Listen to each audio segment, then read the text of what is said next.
Listen, you can call it a crisis, a phase, or a silent rebellion, but something is happening.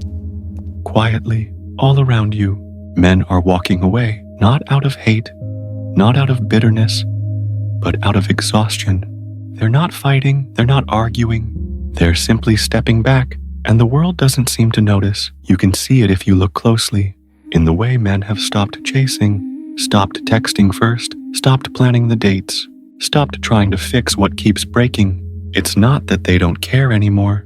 It's that they finally realized caring too much in the wrong place can destroy you. For years, men were told they needed to do more, make more money, be more confident, communicate better, dress sharper, love harder.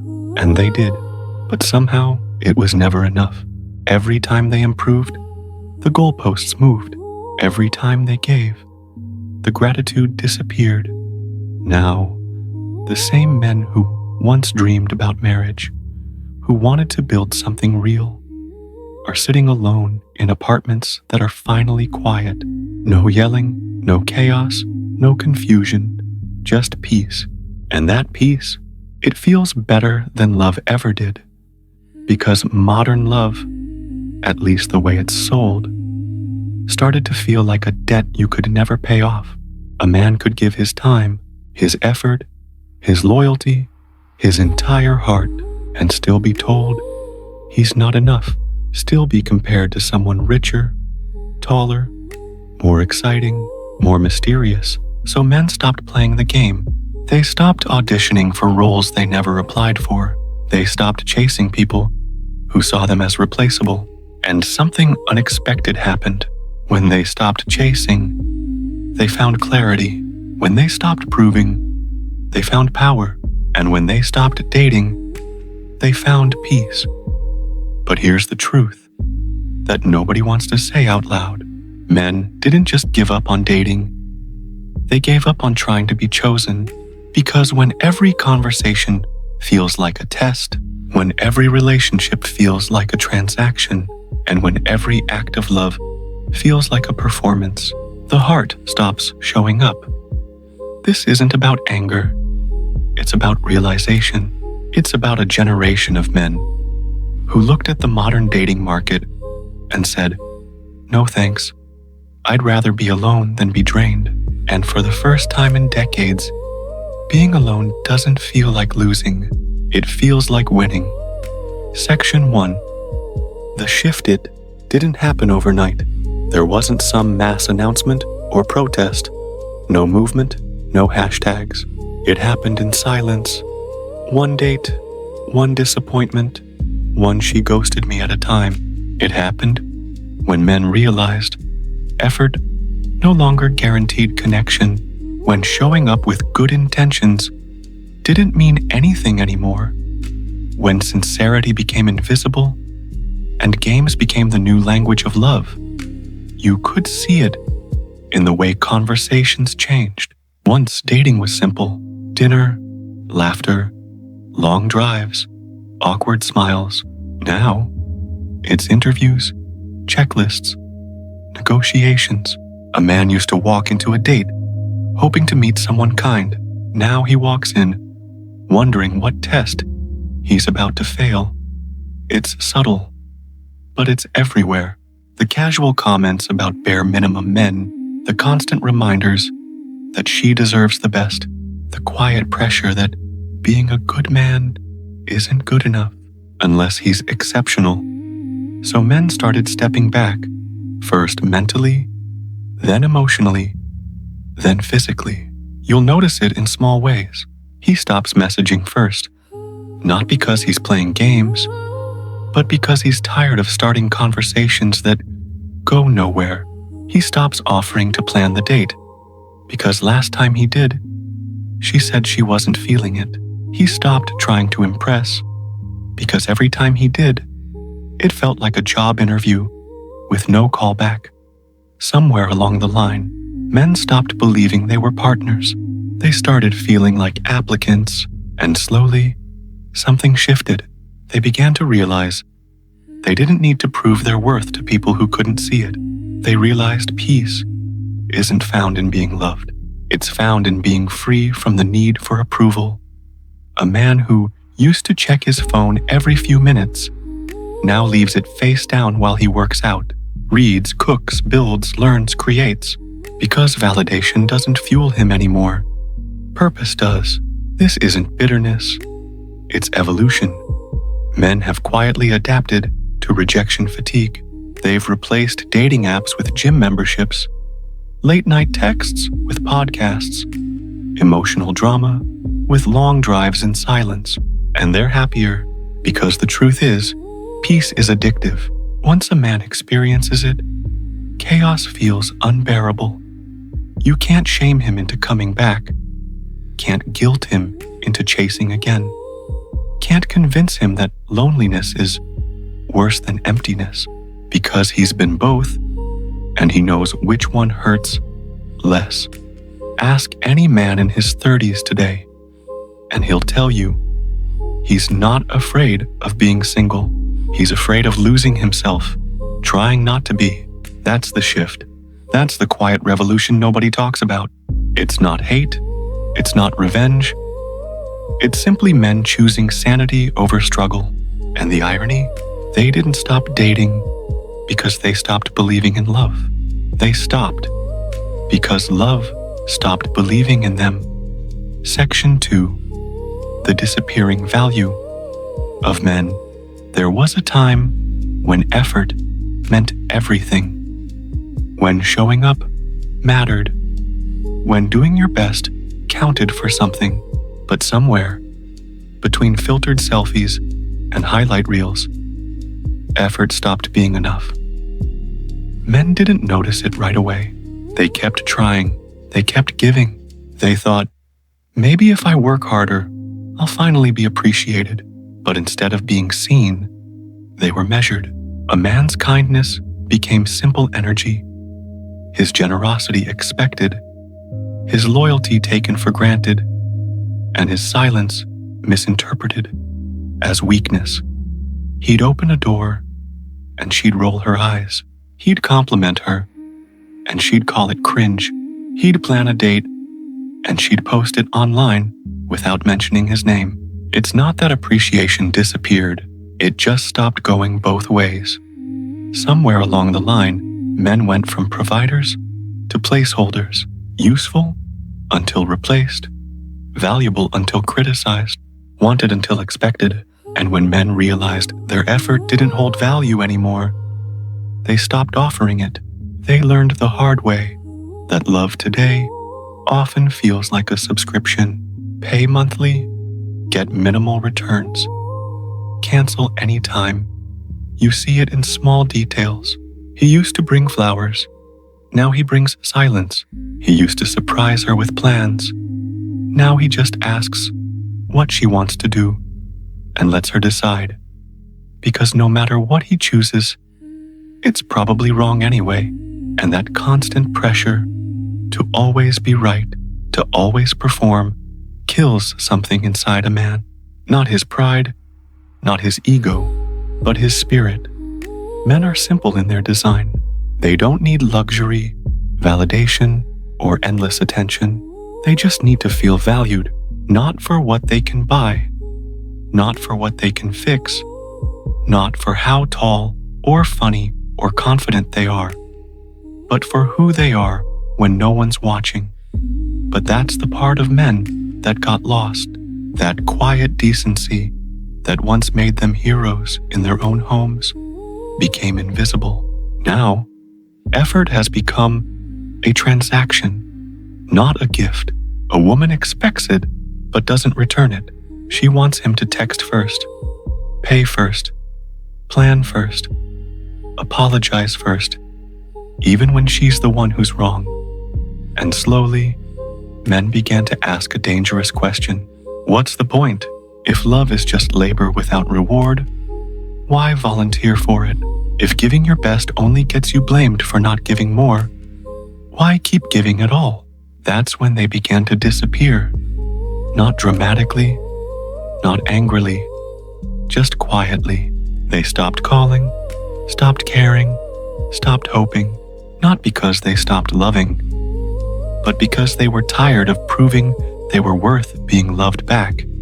You can't break a man by rejecting him.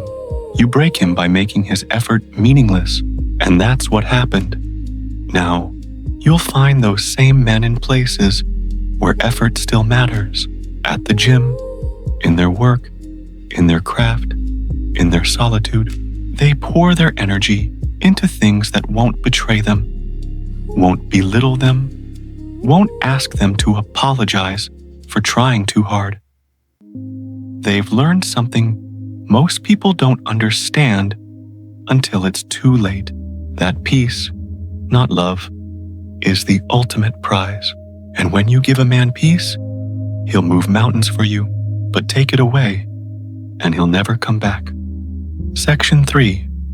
The modern dating illusion. Love used to be about connection. Now it's about competition. Once, two people met by chance, through a friend, at a coffee shop. In a quiet moment, neither expected. There was curiosity, nervousness, excitement. Now, it's swiping, left, right, next. The world turned intimacy into an algorithm. Dating became digital window shopping, where people are products and everyone's a critic. You're not talking to a person anymore.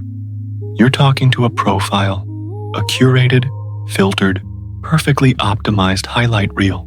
And somewhere in that endless scroll, something human got lost. Men noticed it first. That eerie feeling that they're not connecting, they're auditioning, that their value depends on lighting, angles, and a bio clever enough to compete with 1,000 others. Every man becomes a brand. Every woman becomes a consumer. And everyone ends up unsatisfied because no matter how many options you have, none of them feel real. You can match with 500 people, but if every connection is surface level, you're not dating, you're just collecting attention. Social media turned relationships into status symbols. Love became a performance, not a partnership. The captions got longer, but the conversations got shorter. And in this new economy of affection, men quickly realized they were at a disadvantage. The rules are uneven. A woman's attention online multiplies. Likes, comments, messages from strangers across the world. A man, he might go weeks without a single genuine message. It's not resentment, it's reality. When attention becomes currency, the ones who get less learn to stop spending it. So men stopped playing the game. They deleted the apps, stopped competing for people who only saw them as one more face in a crowd. Because after a while, being ignored hurts less than being half noticed. And when everything becomes about options, commitment starts to feel like a trap. Why choose one person when a better one might appear tomorrow? Why invest deeply when replacements are one swipe away? But here's the problem. Endless choice doesn't lead to happiness. It leads to emptiness. Because when you can have anyone, you stop valuing everyone. Men saw that. They saw friends losing themselves, chasing validation, spending hours trying to impress strangers who didn't care. They saw how relationships turned into negotiations. What do you bring to the table? As if love were a contract. And something inside them snapped. They realized love isn't supposed to be a business deal. It's not supposed to be a competition, or a marketing campaign, or a game of who cares less. So they quit. Not out of defeat, but out of self-respect. They stopped chasing people who treated affection like attention and loyalty like weakness. They stopped mistaking availability for interest, and they started learning that solitude isn't punishment, it's recovery. Because in a world where everyone's trying to be wanted, very few are trying to be worth wanting. You can't build a relationship on likes.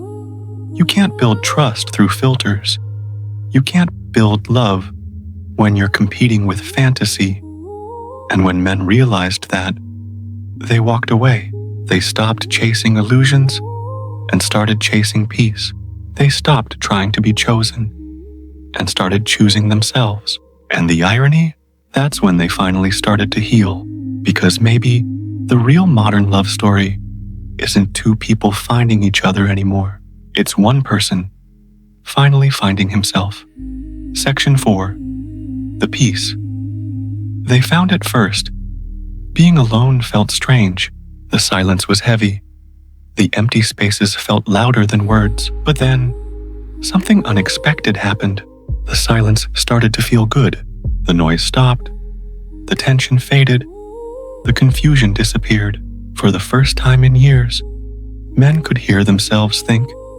No passive-aggressive texts. No constant guessing games. No walking on eggshells trying to say the right thing, wear the right thing, be the right thing. Just peace. And once a man tastes that kind of peace, he doesn't forget it. He wakes up when he wants to, eats what he wants, trains hard, works hard, sleeps deeply. There's no drama waiting for him on his phone, no emotional roller coaster waiting at home, no battles to fight that he didn't start. He learns that silence can be love too, self-love, because peace is more than the absence of chaos. It's the presence of control. Men started finding joy in the simplest things, cooking their own meals, taking long drives, lifting weights, until the noise in their head goes quiet, building small habits that lead to big peace. They stopped searching for someone to make them happy and started becoming the reason they wake up proud. They realized they didn't need a partner to feel complete. They needed purpose. They didn't need romance to feel alive. They needed direction. And when they built those things, love stopped feeling like survival. Because now, love wasn't the only thing keeping them afloat. It's not that men don't want companionship. They do, but they don't want to trade their peace for it. They don't want to lose themselves trying to make someone else feel whole. They don't want to be punished for wanting simplicity. They don't want to keep proving they're good enough to people who never look in the mirror. So they choose solitude, not as a retreat, but as a foundation, a place where they can build something real, even if that something is just themselves, and you can see it on their faces, that quiet calm, that slow confidence, that steady look of someone who no longer needs validation. Men used to chase excitement. Now they chase peace.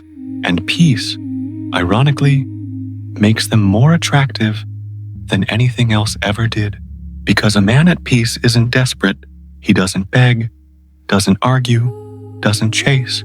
He simply exists, grounded, whole, untouchable. And that energy, it changes everything. Men who once felt drained now feel alive. Men who once doubted their worth now walk with quiet certainty. Men who once sought approval now protect their boundaries like sacred ground.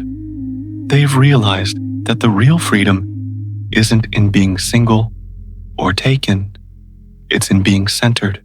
And when you reach that point, love isn't something you need. It's something you choose. Peace gave men back their power. It gave them patience. It gave them presence. And it taught them something profound. That solitude isn't the absence of love. It's the space where real love begins. Section 5. The double standard. The moment men found peace, society called it a problem. When they chased success, they were told they worked too much. When they chased love, they were told they weren't ambitious enough. When they stopped chasing altogether, they were told they were bitter, broken, or afraid. It seems no matter what men do, it's wrong. If he speaks up, he's toxic. If he stays silent, he's emotionally unavailable. If he leads, he's controlling. If he follows, he's weak. The rules keep changing, but somehow, the blame stays the same. Men who once gave everything, effort, loyalty, consistency, are now told those things are the bare minimum. Yet when they withdraw, suddenly the world asks, where have all the good men gone? They didn't vanish. They just stopped showing up where they weren't wanted. There's a quiet cruelty in how modern culture treats men. We cheer for women who set boundaries, but shame men who do the same. We celebrate women who say, I don't need a man, but ridicule men who say, I'm fine alone. It's not equality, it's hypocrisy, dressed as empowerment. And the saddest part, most men aren't even angry about it anymore. They've accepted it. They've learned to navigate the world without expecting fairness, because they understand something the culture doesn't. Peace doesn't need approval. You see it online every day. Endless jokes about men being useless, lazy, emotionless, disposable. They trend for laughs, for likes, for attention. But imagine if those same jokes were reversed. The world would erupt. Men have become the only group it's socially acceptable to mock. And yet, they keep building, keep working, keep holding everything together quietly. But here's the irony. The more society tries to shame them, the stronger they get. You can't shame a man who's made peace with solitude. You can't manipulate someone who no longer needs validation. You can't control someone who isn't afraid to walk away. And that's exactly what's happening now. Men are walking away, not out of hatred, but out of clarity. They're tired of being told that being a man is a flaw. They're tired of hearing that masculinity is toxic, while the same traits, strength, discipline, protectiveness, are celebrated when women adopt them. They're tired of pretending they don't feel pain, tired of carrying the weight quietly while being mocked for the effort. And so they retreat, not to escape responsibility, but to reclaim dignity. They build new lives, simpler, smaller, quieter. They find meaning and purpose, not people. They measure worth in peace, not praise. And while the world calls them lonely, they call it liberation. Because the truth is, men aren't lonely in their solitude. They're lonely in relationships that make them invisible. They'd rather eat dinner alone in peace than sit next to someone who resents them. They'd rather sleep in an empty bed than lie next to someone scrolling through options. They'd rather face silence than face judgment. And for that, they get labeled damaged, detached, cold. But maybe they're not broken. Maybe they're finally healed, because the man who learns to stand alone stops fearing anything, rejection, disapproval, or abandonment. He's not avoiding love. He's avoiding pain disguised as it. And that's what the world can't stand. Men who no longer seek permission to be happy. They've stopped apologizing for wanting peace. They've stopped explaining why they walked away. And they stopped waiting for understanding that will never come. Because they've realized something simple. You can't win a game that's rigged against you. So they stopped playing. And when they did, they finally started living. Section 6. The new reality. When men walked away, the world didn't notice at first. No one heard the silence when they stopped texting. No one saw the space they left behind in conversations, in relationships, in society. But slowly, people began to feel it. The dates stopped being planned. The favors stopped being offered. The late-night calls stopped being answered. It wasn't revenge. It was reality. Men weren't disappearing to make a point. They were disappearing to survive. And what they found on the other side wasn't loneliness. It was clarity. For the first time, they began to see who they really were, stripped of obligation, stripped of noise, stripped of pretending. They discovered that peace doesn't come from being loved by someone else. It comes from finally liking the person in the mirror. They realized they could build a life worth living without waiting for permission. A life that didn't depend on being needed, or noticed, or chosen. Because the truth is, most men never wanted to be kings. They just wanted to be respected. They wanted their loyalty to mean something, their effort to matter, their love to be enough. But when the world told them that wasn't enough, they stopped asking for approval. They built their own kingdom, one made of discipline, silence, and purpose. You'll find them there now, in garages, turning wrenches, in gyms, lifting off the weight the world put on their shoulders, in small apartments, writing, reading, thinking, on long drives with music and quiet. Instead of arguments and noise, they're not bitter. They're rebuilding. They've learned that peace doesn't need company. It just needs consistency. They've learned that validation fades, but self-respect lasts forever. They've learned that freedom isn't about escaping people. It's about escaping the version of yourself that was afraid to be alone. And now, they walk differently. They talk less. They react slower. They forgive quietly, not for others, but for themselves. Because the man who once begged for love now values peace too much to gamble it again. He's not cold. He's just careful. He's not detached. He's deliberate. He's not broken. He's built different now. And yes, there are women who see this, who understand it, who aren't threatened by his peace, but drawn to it, because true feminine energy doesn't compete with calmness. It complements it. When that kind of woman meets that kind of man, the world stops spinning for a moment. No games, no battles, no ego, just understanding, because both of them have lived through noise, and both of them are tired. And maybe, just maybe, this is what love will look like in the future. Not chaos disguised as passion, but quiet connection built on respect. Because when two people meet who've both found peace on their own, they don't complete each other. They protect each other. That's the kind of love men are open to now. Not the one that drains them, but the one that restores them. Not the one that asks for performance, but the one that honors presence. It's rare, it's quiet, but it's real. And until that love shows up, men are fine on their own. They're not angry, they're not hiding. They're just done trying to be everything for people who see them as nothing. This is the new reality. Men aren't rejecting women. They're rejecting a system that taught them their worth was conditional. They're rejecting manipulation disguised as empowerment. They're rejecting the idea that they must destroy themselves to be lovable.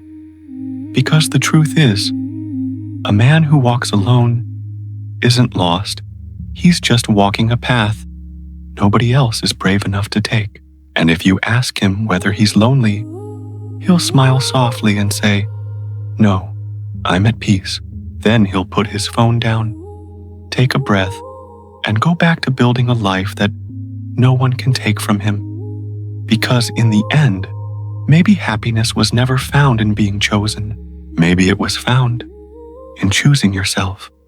If you felt this, you're not alone. And if you're at peace, you're not lost. You're just finally found.